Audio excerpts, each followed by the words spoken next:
రక్తంలో నువ్వు శుద్ధి చేయబడినటువంటి వానిగా ఉంటేనే నీకు పరలోక రాజ్యము.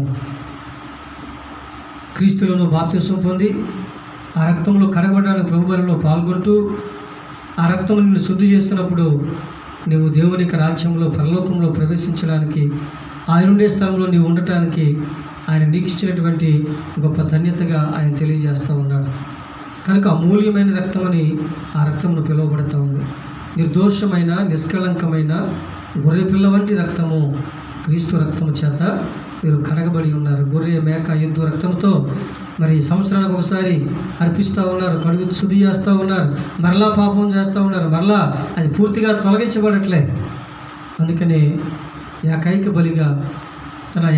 బలిగా పాస్కా గొర్రెపిల్లగా ఆయన తన యొక్క సిలువ పైన ఆయన బలిగా అర్పించబడి ఆయన కాల్చిన రక్తమే ఈ రోజున నిర్దోషమైనది, దోషము లేనిది, నిష్కళంకమైనది, కళంకము లేనిది.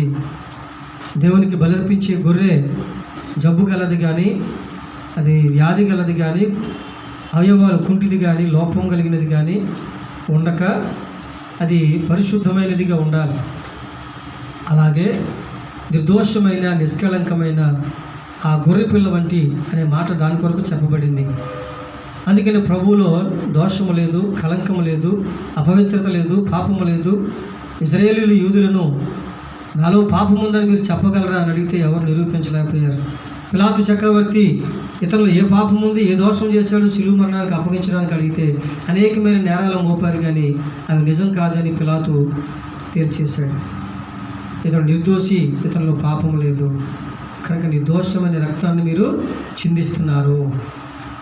ఆ దోషము లేని నిర్దోషమైన రక్తం, నిష్కళంకమైన రక్తము, అమూల్యమైన రక్తము మనందరి పాపాలను శుద్ధి చేసింది. కనుక ఆ రక్తం ఎందుకు నువ్వు రావాలి.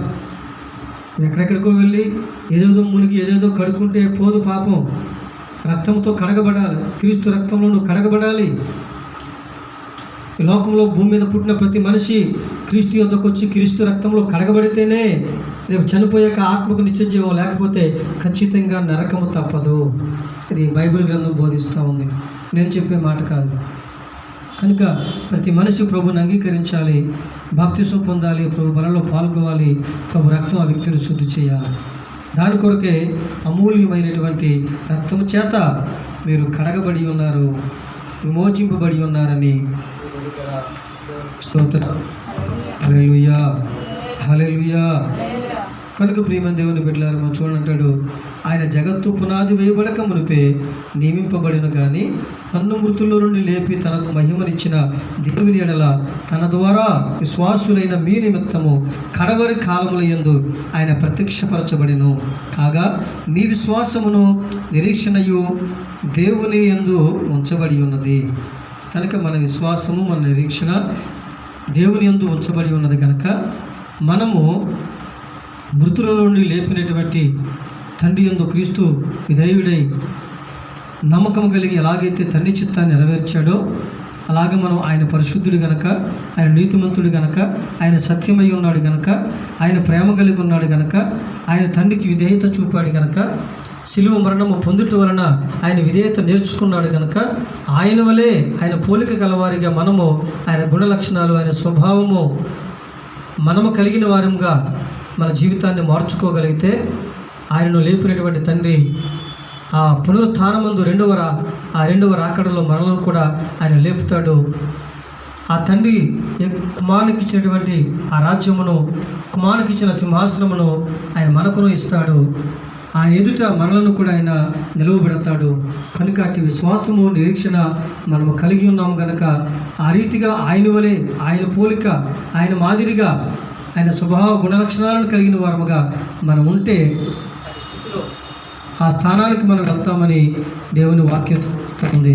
కనుక అటు వారముగా మనందరూ ఉండాలని, మరి ప్రభు బలలో పాల్గొనేటప్పుడు ఆ రక్తము ఉంది కనుక ప్రభు బలలో మనం అయోగ్యులముగా కాక యోగ్యులముగా ఆ రక్తమును మనం పానము చేయనట్లుగా, శరీరమును మనం భుజించినట్లుగా,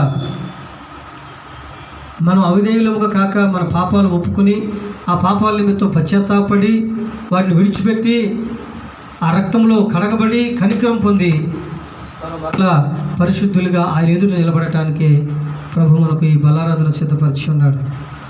ఇది నా శరీరము, ఇది నా రక్తము, భుజించి పానం చేయండి. నేను మీ యందు మీరు నా యందు ఉంటారు, అంత్యదినమున నేను లేపుతా మిమ్మల్ని, మీరు మరణించినా కూడా ఆయన ప్రభు వాగ్దానం చేశాడు. ఆ వాగ్దానం బట్టి ఆ క్రమంగా మనం ఈ రోజున ప్రభు బలిలో పాల్గొందాం. ఈ మాటలు మనందరి జీవితంలో ఫలభరితముగా దేవుడు నెరవేర్చును గాక. ఆమేన్. ఆయన యందు మనల్ని పరిశుద్ధులుగా తీర్చబడును గాక. ఆయన మనల్ని, మన కుటుంబాలను, సంఘమును ఆయన ఎదురు నిలబెట్టుకునే సార్వత్రిక సంఘముగా నిలబెట్టును గాక. ఆమేన్. మోకరించి ప్రార్థన.